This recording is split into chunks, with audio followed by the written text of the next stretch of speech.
So this is the whole sports stadium, looking like an overgrazed area.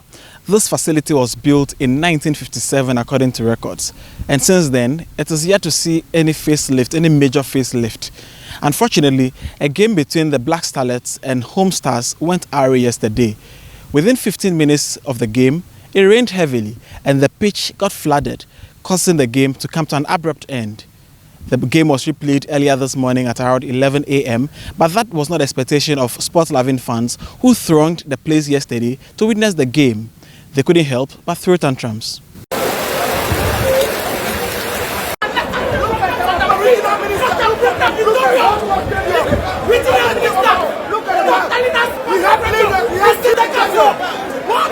So this is the situation at the whole sports stadium, and rightly expected, no competitive football game can be played on this surface at this particular venue if it rains.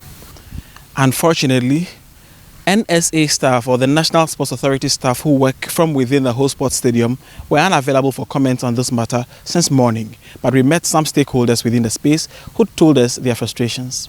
We believe that we deserve better. If you look at the other regions, talk about Cape Coast, Takoradi, Tamale, they have stadiums built in the elsewhere, Kufuor's administration prior to the 2008 AFCON.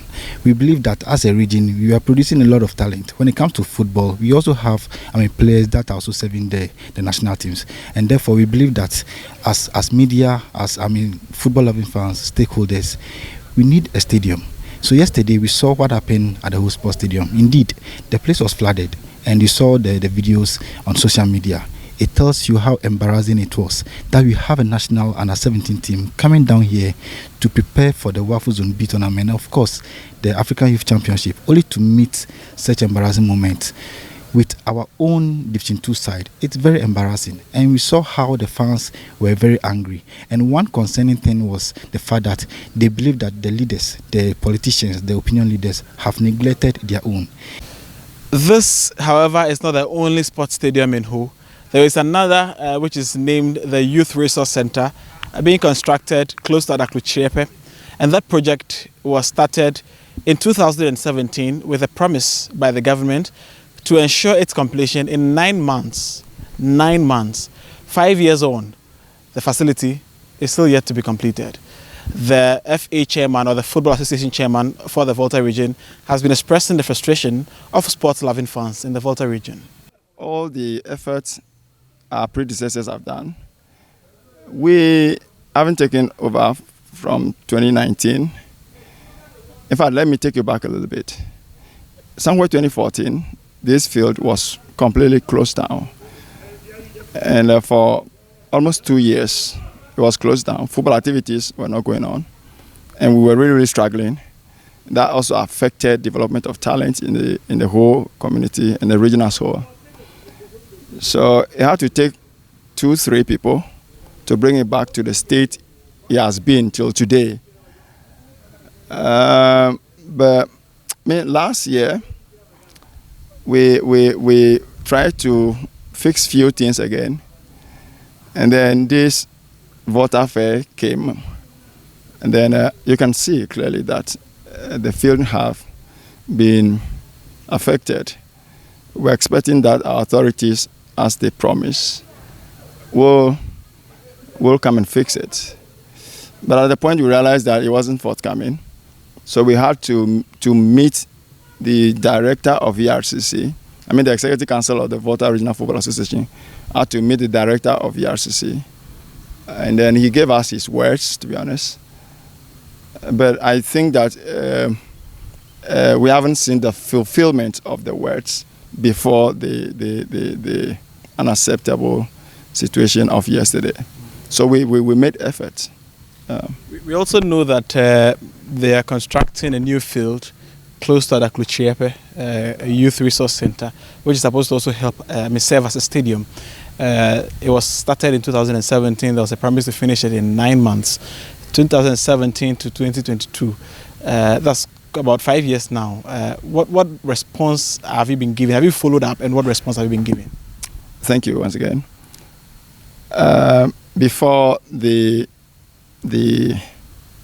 2020 elections, as council, we called on the regional minister, and we were hosted by he himself, and then at a later time, his deputy.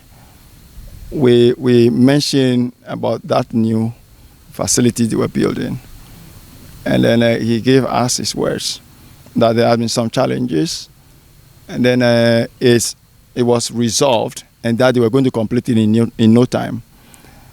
And then we haven't seen that happen. Despite its state, sports-loving fans and athletes in the Volta region are still managing the space.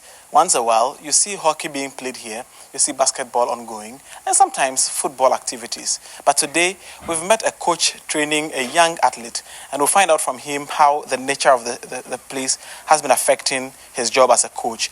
Please tell me your full name. My name is Edu Frank Kujo. Okay. How long now have you been coaching?